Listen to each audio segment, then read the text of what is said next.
ఈరోజు దేశవ్యాప్తంగా బలహీన వర్గాల వాళ్ళ లెక్కలు తీయాలనేటటువంటి డిమాండ్ జరుగుతుంది. ఆర్థికంగా సామాజికంగా వెనకబడినటువంటి తరగతుల జనాభా లెక్కని కులగణన లెక్కలు తీయాలనేటటువంటి డిమాండ్ దేశవ్యాప్తంగా ఉంది. కానీ తెలంగాణ రాష్ట్ర ప్రభుత్వం ఒక అడుగు ముందుకేసి తెలంగాణ రాష్ట్రంలో ఉన్నటువంటి బలహీన వర్గాల వాళ్ళ సామాజిక ఆర్థిక స్థితిగతులను అన్నింటినీ బయటకు తీసుకో కులగణన చేసింది. దీన్ని రాష్ట్ర శాసనసభలో ఆమోదానికి పెట్టింది. రాష్ట్ర శాసనసభలో ఉన్నటువంటి బీజేపీ పార్టీతో సహా అన్ని రాజకీయ పార్టీలు ఆమోదానికి పెట్టింది. గవర్నర్ ఆమోదానికి దీన్ని రాష్ట్ర శాసనసభ ఆమోదించినటువంటి అమెండ్మెంట్ బిల్ని కాంగ్రెస్ ప్రభుత్వం పంపింది. గవర్నర్ దీన్ని టెక్నికల్ ప్రాబ్లం పేరు మీద రాష్ట్రపతి ఆమోదానికి పంపడం కోసం ఆ బిల్లుని ఢిల్లీ పంపారు. 4 నెలలు అయినా కానీ రాష్ట్రపతి దాని దగ్గర పెట్టుకొని ఆ బిల్లు మీద సంతకం పెట్టకుండా ఆపారు. దీని మీద ఈ రాష్ట్రం నుంచి మంత్రులుగా ఉన్నటువంటి బీజేపీ కిషన్ రెడ్డి కానీ బండి సంజయ్ కానీ అట్లాగే ఈ రాష్ట్రం నుంచి ఉన్నటువంటి ఎంపీలు కానీ ఇప్పటివరకు నోరెప్పినటువంటి పద్ధతి ఉంది. రాష్ట్రపతి ఆమోద ముద్ర వేయకపోవడం వల్ల తెలంగాణ రాష్ట్రంలో జరగాల్సినటువంటి లోకల్ బాడీ ఎన్నికలు మొత్తం ఆగిపోయినాయి. ఈ బిల్లు అమలైతే లోకల్ బాడీ ఎన్నికల్లో బీసీ రిజర్వేషన్లు అమలు కావడంతో పాటు విద్యా ఉపాధి రంగాల్లో వెనకబడిన తరగతులు ఉన్నటువంటి బీసీ కులాల్లో ఉన్నటువంటి పేదవాళ్ళకందరికీ ఉపాధి అవకాశాలు పొందడానికి అవకాశం ఉంది. కాబట్టి తక్షణం ఈ రాష్ట్రంలో ఉన్నటువంటి బీజేపీ మంత్రులు ఎంపీలు ఢిల్లీలో ఉన్నటువంటి ప్రధానమంత్రి మీద ఒత్తిడి తీసుకొచ్చి ఈ పార్లమెంటు సమావేశాల్లోనే రాష్ట్రపతి ద్వారా దాన్ని ఆమోద ముద్ర వేయించి రాజ్యాంగంలో 9వ షెడ్యూల్లో దీన్ని మార్పులు చేయకుండా ప్రభుత్వం చర్యలు చేపట్టాలని మేము సిపిఎం పార్టీగా దేశవ్యాప్తంగా ఆందోళన చేస్తున్నాం. కానీ ఈ రోజు వరకు కూడా దీని మీద బీజేపీ నాయకులు మాట్లాడలేదు.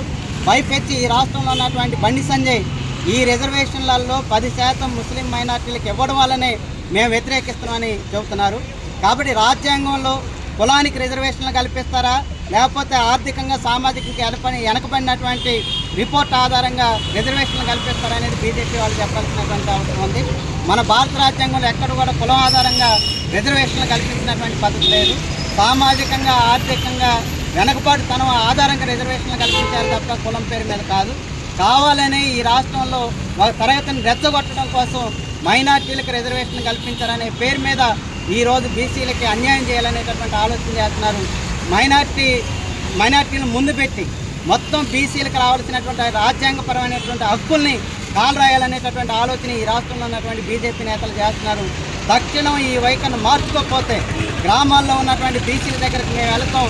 బీసీలో చదువుకున్నటువంటి యువకుల్ని మేధావుల్ని చదువుకున్నటువంటి వాళ్ళని సామాజిక ఉద్యమకారులు ఉన్నటువంటి వాళ్ళని అందరినీ కూడా పోగేస్తాం. ఈ రాష్ట్రంలో జరగబోయేటటువంటి ఉద్యమానికి జరిగేటటువంటి పరిణామాలకి ఈ రాష్ట్రం నుంచి మంత్రులుగా ఉన్నటువంటి బండి సంజయ్ అట్లా కిషన్ రెడ్డి నైతిక బాధ్యత వహించాల్సి వచ్చింది. ఈ దేశంలో ఉన్నటువంటి నరేంద్ర మోడీ ప్రభుత్వమే ఈ తెలంగాణ రాష్ట్రంలో జరిగేటటువంటి ఉద్యమాలకి బాధ్యత తీసుకోవాల్సి వచ్చిందని తెలియజేస్తున్నాం. ఇప్పటికైనా నరేంద్ర మోడీ స్పందించి రాష్ట్రపతితో మాట్లాడి సంతకం చేయించాలనేది మేము డిమాండ్ చేస్తాం. అంటే ప్రధానంగా తెలంగాణ తర్వాత కమ్యూనిస్ట్ పార్టీ రాష్ట్రాలు ఏదైతే అధికారంలో ఆ రాష్ట్రాల్లో కూడా బీసీ రిజర్వేషన్ల కోసం మీరు ఏదైతే డిమాండ్ చేస్తున్నారు? ఈరోజు అన్ని రాష్ట్రాల్లో మేము డిమాండ్ చేస్తాం. మా కమ్యూనిస్ట్ పార్టీ అధికారంలోకి వచ్చినటువంటి కేరళలో 1967లోనే కులగణన చేసి సామాజికంగా ఆర్థికంగా వెనకబడినటువంటి సామాజిక తరగతులు మొత్తం ప్రకటించి ఆ వెనకబడినటువంటి ఆధారంగా రిజర్వేషన్ అమలు చేసినటువంటి పద్ధతి ఉంది.